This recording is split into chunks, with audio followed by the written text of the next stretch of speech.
Добро пожаловать в мой канал. Ce mardi soir, Emmanuel Macron, qui s'est dit préoccupé par le nombre de victimes liées aux manifestations dans un Iran agité depuis 6 jours par des protestations, a appelé Hassan Rouhani, le président de la République islamique, à la retenue et à l'apaisement lors d'un entretien téléphonique entre les deux hommes, a indiqué l'Élysée.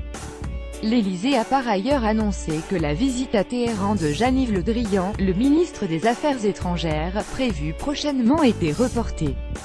Initialement, le ministre français devait accomplir ce déplacement à la fin de la semaine. La demande de Rouhani. Le président iranien Hassan Rouhani avait demandé plus tôt ce mardi à son homologue français de prendre des mesures contre les activités d'un groupe terroriste iranien basé en France et impliqué selon lui dans les récentes manifestations en Iran, a rapporté la télévision d'État.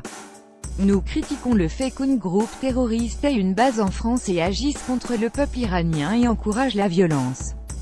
Nous attendons du gouvernement français qu'il agisse contre ce groupuscule terroriste, a déclaré le président iranien lors d'une conversation téléphonique, dans une claire allusion aux moudjahidines du peuple.